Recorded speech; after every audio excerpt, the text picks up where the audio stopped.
Άθεος, ηλιστής και ειδονιστής. Έξω από τη σχολή του έγραφε «Ο ξένε, εδώ το υψηλότερο αγαθό είναι η ειδονή». Ένας φιλόσοφος που ταιριάζει απόλυτα στην εποχή μας. Πρόκειται για τον φιλόσοφο που θα σου μάθει σε αυτό το podcast πώς να γίνεις ευτυχισμένος βρίσκοντας την απόλυτη ειδονή. Ξέρω, ήδη σκέφτεσαι έναν άνθρωπο που τρώει και πίνει όλη την ημέρα και που όλη τη νύχτα είναι σε ένα κρεβάτι και κάνει όργια. Πριν όμως βγάλεις συμπεράσματα, θέλω να ακούσεις τον ύμνο που έγραψε για αυτόν ο ποιητής και φιλόσοφος του 1ου π.Χ. αιώνα, Τίτος Λουκρίτιος Κάρος. Γράφει λοιπόν ο Λουκρίτιος: «Χάμος ερνόταν μπροστά στα μάτια όλων, ατιμασμένη η ανθρώπινη ζωή, πλακωμένη από το βάρος της θρησκείας που από τα ουράνια πρόβαλε την τρομερή της όψη και απειλούσε τους θνητούς. Τότε πρώτος ένας Έλληνας τόλμησε να υψώσει τα μάτια του τα θνητά κατά πάνω της και να της αντισταθεί. Αυτόν δεν τον σταμάτησαν οι κεραυνοί, μήτε το απειλητικό μουρμουριτό του ουρανού, μήτε τα παραμύθια των θεών. Ίσα-ίσα που δυνάμωσαν το θάρρος της ψυχής του και τη θέληση να αποτινάξει πρώτος αυτός τις κλειδονιές που σφράγιζαν τα μυστικά της φύσης. Και η ζωντανή ορμή του νου θριάμβευσε και διάβηκε τους φλογισμένους φράχτες του ουρανού και περπάτησε το απέραντο σύμπαν με λογισμό και πνεύμα.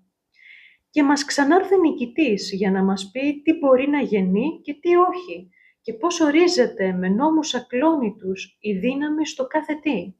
Έτσι, με τη σειρά της, ποδοπατημένη συντρίβεται η θρησκεία και μας η νίκη του μας υψώνει στα ουράνια».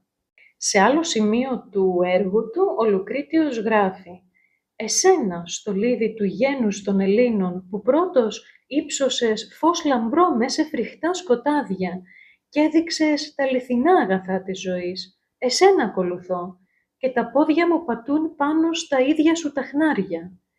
Όχι για να σε παραβγώ, αλλά γιατί από αγάπη θέλω να σε μιμηθώ». Τι να σου κάνει ένα χελιδόνι μπροστά στους κύκνους? Πώς να παραβγεί με την ορμή του αλόγου ένα κατσικάκι με πόδια τρεμουλιάρικα? Εσύ, πατέρα μου, φώτισες την αλήθεια. Εσύ με τις νοθεσίες σου τις πατρικές, απ' τα δικά σου βιβλία τρισένδοξε, τρεφόμαστε σαν τις μέλισσες που τριγούν όλα τα λουλούδια στο ανθισμένο λιβάδι, απ' τα χρυσά σου λόγια που η αξία τους μένει αιώνια. Γιατί μόλις η διδασκαλία σου η θεϊκή άρχισε να διαλαλεί τη φύση των πραγμάτων, σκορπίσαν οι φόβοι της ψυχής και άνοιξαν τα τείχη του κόσμου και είδα να παίρνει σχήμα το κάθε τι μέσα στον χώρο. Ο σπουδαίος αυτός φιλόσοφος, τον οποίο εξυμνεί ο Λουκρίτιος, ήταν ο Επίκουρος, ο άνθρωπος που δεν φοβήθηκε ποτέ τον θάνατο. Γιατί να με τρομάζει ο θάνατος, αφού όσο είμαι εγώ εδώ δεν είναι εκείνος και όταν έρθει εκείνος εδώ δεν θα είμαι εγώ? Καταλαβαίνεις, εκεί που όλοι οι άλλοι φιλόσοφοι μέχρι τότε έλεγαν ότι δεν έπρεπε οι άνθρωποι να φοβούνται τον θάνατο επειδή η ψυχή είναι αθάνατη, αυτός έλεγε το αντίθετο. Ακριβώς επειδή η ψυχή δεν είναι αθάνατη, δεν υπάρχει λόγος να φοβόμαστε τον θάνατο. Θα μπορούσαμε να μιλάμε για ώρες ή και για μέρες για τον Επίκουρο. Επειδή όμως δεν θέλω να σε κουράσω, σήμερα θα μιλήσουμε για την ευτυχία και την ειδονή. Και αν πιστεύεις ότι είναι αισιόδοξος και μιλάει για ευτυχία και ειδονή μόνο κάποιος που γεννήθηκε έχοντας τα πάντα, άκουσε μερικά πράγματα για τη ζωή του. Ο Επίκουρος γεννήθηκε στη Σάμο τον Φεβρουάριο του 341 π.Χ. Οι γονείς του ήταν κληρούχοι. Οι κληρούχοι ήταν φτωχοί Αθηναίοι πολίτες, τους οποίους είχαν εγκαταστήσει σε εδάφη ποτελών κρατών, τα οποία ασφαλώς σφατεριζόταν η Αθηναϊκή Δημοκρατία. Οι κληρούχοι ήταν διπλά χτυπημένοι από τη μοίρα, αφού όχι μόνο οι δημότες της Αθήνας τους αντιμετώπιζαν με περιφρόνηση, αλλά και οι ντόπιοι στις περιοχές που είχαν εγκατασταθεί τους αντιμετώπιζαν σαν ξένους εισβολείς. Και σαν να μην έφταναν αυτά, η οικογένεια του Επίκουρου το 322 αναγκάστηκε να εγκαταλείψει τη Σάμο και να μετακομίσει στην παραλιακή πόλη Κολοφώνα. Ο Επίκουρος έζησε σε μία περίεργη εποχή. Όταν ο Επίκουρος ήταν παιδί, ο Μέγας Αλέξανδρος κατακτούσε την Ελλάδα, την Περσική Αυτοκρατορία και την Αίγυπτο. Συνέπεια αυτών των κατακτήσεων ήταν να εξαπλωθεί ο ελληνικός πολιτισμός μέχρι το σημερινό Αφγανιστάν. Και παρότι η τεράστια αυτοκρατορία του Αλεξάνδρου διαλύθηκε μετά τον θάνατό του, τα κράτη που σχηματίστηκαν υπό τους Σελευκίδες, τους Πτολεμαίους και την οικογένεια των Αντιγονιδών εξακολουθούσαν να είναι αχανή σε σχέση με τις προηγούμενες πόλεις κράτη. Τη χρονιά που πέθανε ο Μέγας Αλέξανδρος, υπηρετούσε ο Επίκουρος τη θητεία του στον Αθηναϊκό στρατό και τότε ξέσπασε μεγάλη αναταραχή στην Ελλάδα και την πολιτική αστάθεια, όπως γίνεται συνήθως, συνόδευε και ένας μεγάλος αναβρασμός στον χώρο της διανόησης. Πριν μεταβεί στην Αθήνα ο Επίκουρος, είχε μαθητεύσει πλάι στον Πάμφυλο, από τον οποίο είχε διδαχτεί πλατωνική φιλοσοφία. Κατόπιν είχε ταξιδέψει στη Ρόδο για να δεχτεί τη διδασκαλία του αριστοτελικού Πραξιφάνη. Στη συνέχεια, με δάσκαλό του τον Ναυσιφάνη, μελέτησε την ατομική θεωρία του Δημόκριτου. Φαίνεται όμως πως όλες αυτές οι διδασκαλίες δεν τον έπειθαν απόλυτα. Έτσι, το 311 μετακόμισε στη Λέσβο για να διδάξει στο γυμνάσιο τη δική του φιλοσοφία. Πόσο ασφαλές ήταν όμως να εκφράσει μια νέα φιλοσοφία σε μια καθαρά αριστοτελική σχολή? Όπως ήταν αναμενόμενο, οι άνθρωποι εκεί στράφηκαν εναντίον του και τον κατηγόρησαν για ασέβεια, για μια δηλαδή ιδιαίτερα βαριά κατηγορία, η οποία χωρίς αμφιβολία έθετε τη ζωή του σε κίνδυνο. Κάπως έτσι ο Επίκουρος αποφάσισε να εγκαταλείψει τη Λέσβο, να ταξιδέψει προς τον Ελίσποντο και να εγκατασταθεί στη Λάμψακο. Εκεί το κλίμα ήταν καλύτερο και αμέσως σχηματίστηκε γύρω του ένας κύκλος αφοσιωμένων φίλων που αποτέλεσαν τον πυρήνα της νέας του σχολής. Λίγα χρόνια αργότερα, και αφού οι συνεχείς πολιτικές αναταραχές είχαν υπονομεύσει το κύρος των περιπατητικών και πλατωνικών, ο Επίκουρος επέστρεψε στην Αθήνα και αγόρασε ένα σπίτι με κήπο για να στεγάσει τη φιλοσοφία του. Κι έτσι η σχολή του έγινε γνωστή με το όνομα Κήπος, αφού οι διαλέξεις πραγματοποιούνταν έξω στην αυλή. Στην Αθήνα η φιλοσοφία του έφτασε στο απόγειό της και άρχισε να διαδίδεται σε όλον τον ελληνιστικό κόσμο. Ο Επίκουρος, παρότι ήταν αρκετά δημοφιλής, προτίμησε να αποφύγει οποιαδήποτε ενασχόλησή του με την πολιτική και αντί να προσπαθήσει να κερδίσει ολόκληρες πόλεις, όπως έκαναν οι προηγούμενοι φιλόσοφοι, επιδίωκε να προσελκύει άτομα σε μία ομάδα με δικό της ιδιαίτερο πολιτιστικό χαρακτήρα, η οποία όμως θα τηρούσε τους νομικούς και θρησκευτικούς κανόνες της κοινωνίας. Στη σχολή του όλοι γίνονταν δεκτοί. Γίνονταν δεκτές οι γυναίκες, ακόμη και οι δούλοι. Πίστευε πως όλοι ήταν ίσοι απέναντι στη γνώση, γι' αυτό και όσοι παρακολουθούσαν τις διαλέξεις του δεν κατέβαλαν δίδακτρα. Ο κήπος ήταν ένας σύνδεσμος δασκάλων και αντιγραφέων χειρογράφων, οι οποίοι εργάζονταν μέσα στο σπίτι του Επίκουρου, επομένως η σχολή συντηρούνταν από την πώληση βιβλίων και φυσικά από τις δωρεές που έκαναν πλούσιοι ακροατές. Άλλωστε, ο Επίκουρος δεν επιθυμούσε να πλουτίσει εκμεταλλευόμενος την απήχηση που είχε. Αντιθέτως, ήταν εκείνος που τις μέρες που η Αθήνα βρισκόταν υπό πολιορκία, μοίραζε τρόφιμα στους μαθητές του. Ο Επίκουρος πέθανε το 270 από πέτρα στα νεφρά. Τις τελευταίες ώρες της ζωής του έγραψε ένα συγκινητικό γράμμα στον παλιό μαθητή του Ιδωμενέα. Τούτη την ευτυχισμένη μέρα, την τελευταία της ζωής μου, σου γράφω το παρακάτω γράμμα. Οι συνεχείς πόνοι στην κίστη και στην κοιλιά μου έχουν φτάσει στο απροχώρητο. Όμως όλα αυτά τα αντιμετωπίζω με τη χαρά που νιώθει η ψυχή μου, καθώς αναθυμούμε τις συζητήσεις που κάναμε μαζί. Να φανείς άξιος της στάσης που από νεαρός τήρησες απέναντι στη φιλοσοφία και σε μένα και να φροντίσεις τα παιδιά του Μητρόδωρου. Και αφού ζήτησε από τους μαθητές του να θυμούνται τα δόγματά του, τον βρήκε ο θάνατος μέσα σε μια χάλκινη μπανιέρα με χλιαρό νερό. Δυστυχώς, κανένα μεγάλο έργο του Επίκουρου δεν έχει διασωθεί ολόκληρο. Στο έργο του βιογράφου του 3ου μετά Χριστόν αιώνα Διογέννη Λαέρτιου περιλαμβάνονται όμως αυτούσιες η επιστολή στον Μενικαία, με την οποία θα ασχοληθούμε σήμερα και στην οποία ο Επίκουρος εκφράζει συνοπτικά την άποψή του για την προσωπική ευτυχία, η επιστολή στον Ηρόδοτο, όπου σκιαγραφείται η υλιστική φιλοσοφία της φύσης, και η επιστολή στον Πυθοκλή, όπου ο Επίκουρος καταγίνεται με τα ουράνια φαινόμενα. Οι τρεις αυτές επιστολές μας επιτρέπουν να προσεγγίσουμε τον τρόπο σκέψης του. Το ίδιο και οι κύριες δόξες. Ένα σύνολο 40 σύντομων σημειώσεων ή η Επίκουρου προσφώνησης, ένα συμπίλημα ρητών του Επίκουρου και άλλων επικούριων φιλοσόφων. Γράφει λοιπόν στην επιστολή του προς τον Μενικαία ο Επίκουρος: «Πρέπει να έχουμε κατά νου ότι από τις επιθυμίες άλλες είναι φυσικές και άλλες μάταιες. Από τις φυσικές πάλι άλλες είναι αναγκαίες και άλλες απλώς φυσικές. Τέλος, ορισμένες από τις αναγκαίες επιθυμίες μας είναι δεμένες με την ευδαιμονία μας, άλλες με την ευεξία του σώματός μας και άλλες με την ίδια μας την επιβίωση.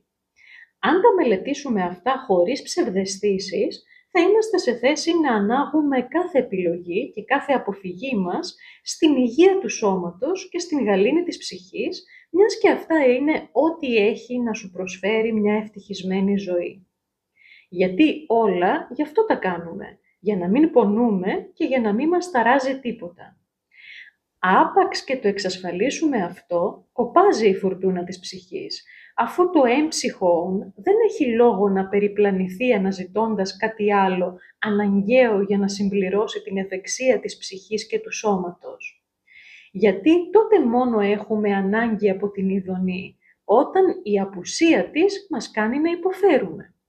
Ενώ όταν τίποτα δεν ζορίζει την ψυχή μας, δεν έχουμε ανάγκη να την επιδιώξουμε.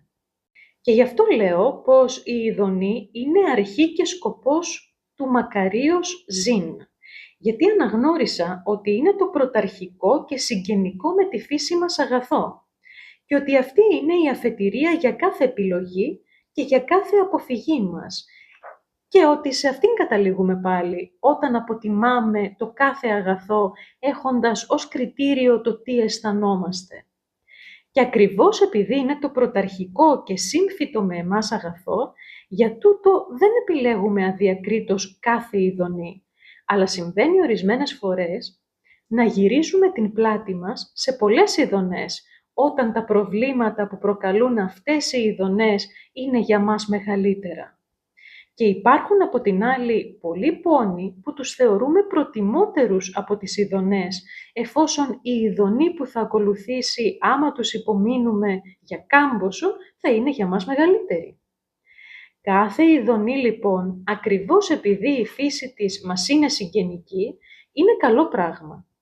Δεν συμβαίνει όμως να επιλέγουμε αδιακρίτως κάθε ειδονή. Ακριβώς όπως κάθε πόνος είναι κακό πράγμα, και ωστόσο δεν είναι όλοι οι πόνοι τέτοιοι που να μπορούμε να τους αποφεύγουμε. Είναι καθήκον μας εν τούτης να τα κρίνουμε όλα αυτά παραβάλλοντας και συγκρίνοντας το ένα με το άλλο και εξετάζοντας προσεκτικά τι συμφέρει και τι όχι. Γιατί ορισμένες φορές μεταχειριζόμαστε το αγαθό ως κακό και αντιστρόφως. Το να αρκείται κανείς αυτά που έχει, το θεωρώ πολύ σπουδαίο αγαθό. Όχι για να περιοριζόμαστε σώνει και καλά στα λίγα, αλλά για να αρκούμαστε στα λίγα όταν μας λείπουν τα πολλά, με τη γνήσια πεποίθηση ότι την πολυτέλεια την απολαμβάνουν πολύ καλύτερα οι άνθρωποι που δεν την έχουν και τόση ανάγκη και ότι τα φυσικά πράγματα όλα μπορεί εύκολα να τα αποκτά κανείς, ενώ το περιττό το αποκτάς δύσκολα. Το να συνηθίζει λοιπόν κανείς στον απλό τρόπο ζωής και όχι στην πολυτέλεια, δεν βοηθά μόνο την υγεία, αλλά κάνει επίσης τον άνθρωπο ικανό να αντεπεξέρχεται με αποφασιστικότητα στις αναγκαίες ενασχολήσεις της ζωής. Μας κάνει να το ευχαριστιόμαστε περισσότερο όταν αραιά και που παίρνουμε μέρος σε πολυτελή γεύματα και μας προετοιμάζει να σταθούμε άφοβοι μπρος στα παιχνίδια της τύχης. Όταν λοιπόν υποστηρίζουμε ότι σκοπός είναι η ειδονή, δεν εννοούμε τις ειδονές των ασώτων και των αισθησιακών απολαύσεων όπως νομίζουν κάποιοι από άγνοια και επειδή διαφωνούν μαζί μας ή παίρνουν στραβά τα λόγια μας, αλλά εννοούμε το να μην υποφέρει κανείς σωματικούς πόνους και το να μην είναι η ψυχή του ταραγμένη.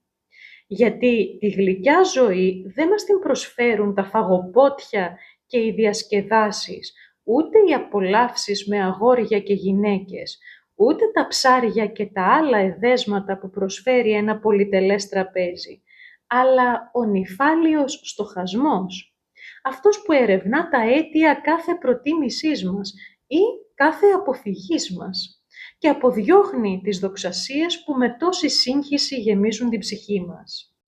Αφετηρία για όλα αυτά και μέγιστο αγαθό συνάμα είναι η φρόνηση. Γι' αυτό και είναι πολυτιμότερη η φρόνηση και από τη φιλοσοφία ακόμα, γιατί από αυτήν απορρέουν όλες οι αρετές. Η φρόνηση που μας διδάσκει ότι δεν είναι δυνατόν να ζει κανείς χαρούμενα αν η ζωή του δεν έχει γνώση, ομορφιά και δικαιοσύνη, και ούτε πάλι μπορεί να έχει η ζωή του γνώση, ομορφιά και δικαιοσύνη, αν δεν έχει και χαρά. Γιατί οι αρετές αυτές είναι σύμφυτες με το να ζει κανείς ευτυχισμένα και ευτυχισμένη ζωή είναι αξεχώριστη από τις αρετές. Ποιον άραγε θεωρείς καλύτερο από εκείνον που έχει αγνή και καθάρια γνώμη για τους θεούς και που έχει ξεπεράσει τελείως τον φόβο του θανάτου, που έχει αναλογιστεί τον σκοπό που έθεσε η φύση, που έχει αντιληφθεί πόσο εύκολα αγγίζει κανείς και κατακτά το όριο των καλών πραγμάτων και πόσο μικρή είναι η διάρκεια ή η ένταση των κακών.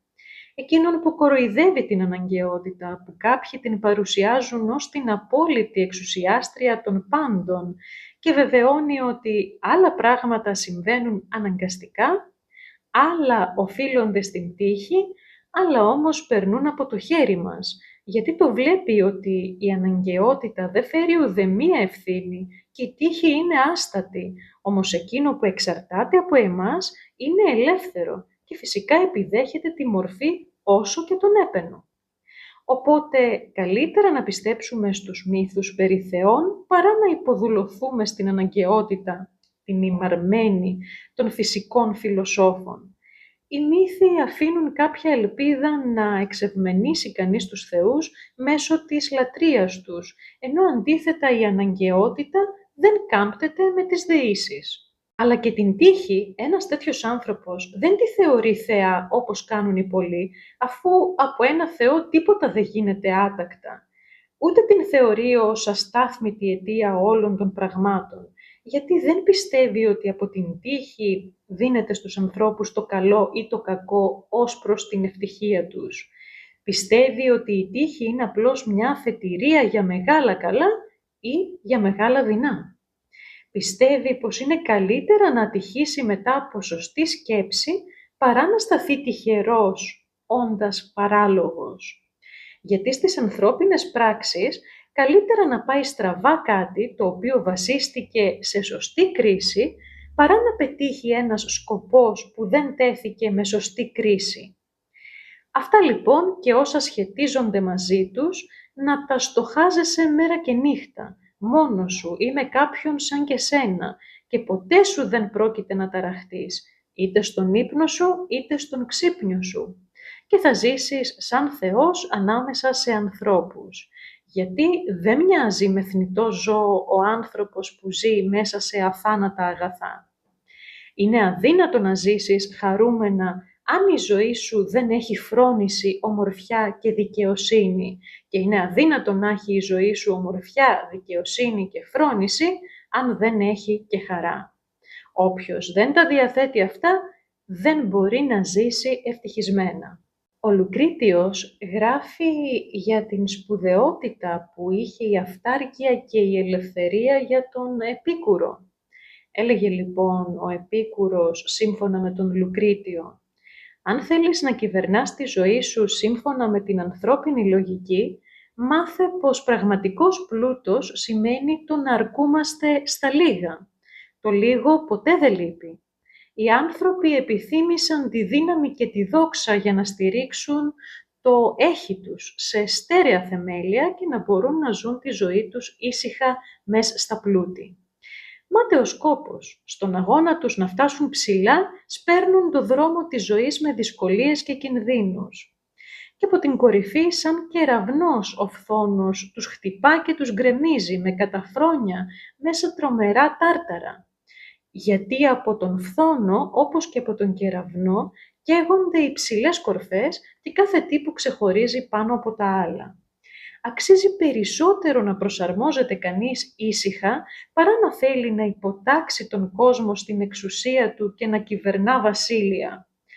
Ας τους να χύνουν άσκοπα ματωμένο υδρότα εξουθενωμένοι, καθώς παλεύουν στο στενό μονοπάτι της φιλοδοξίας, αφού οι γνώσεις τους υπαγορεύονται από ξένα χείλη και οι επιθυμίες τους καθορίζονται από αυτά που ακούν από άλλους και όχι από τα δικά τους αισθήματα.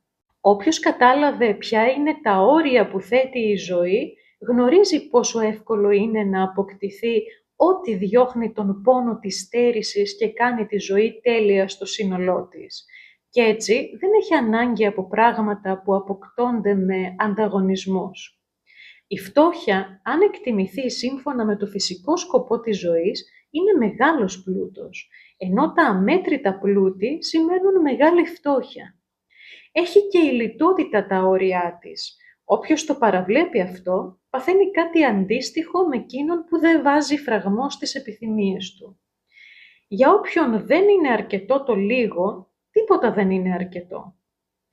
Η αυτάρκεια είναι ο μεγαλύτερος πλούτος. Ο σοφός, ακόμη και όταν περιοριστεί στα απαραίτητα, ξέρει περισσότερο να δίνει παρά να παίρνει. Τέτοιο θησαυρό αυτάρκειας έχει ανακαλύψει.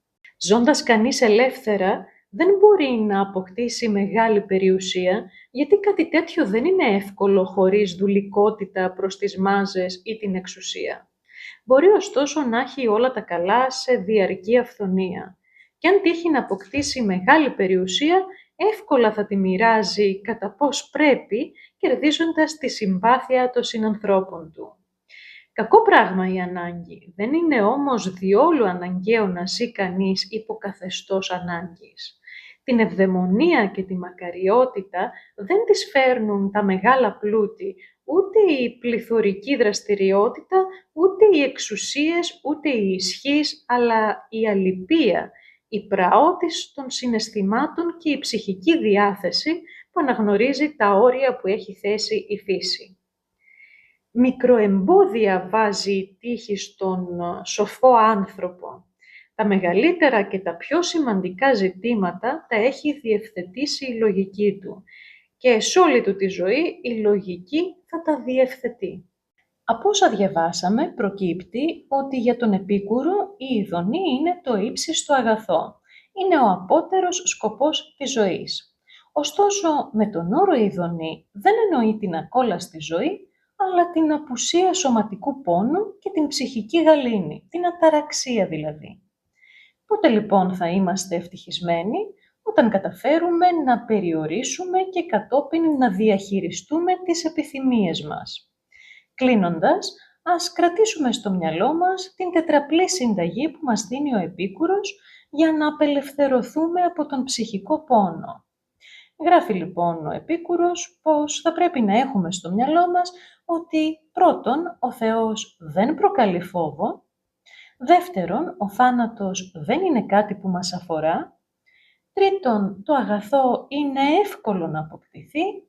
Και τέταρτον, ο πόνος είτε υποφέρεται εύκολα, είτε τελειώνει σύντομα.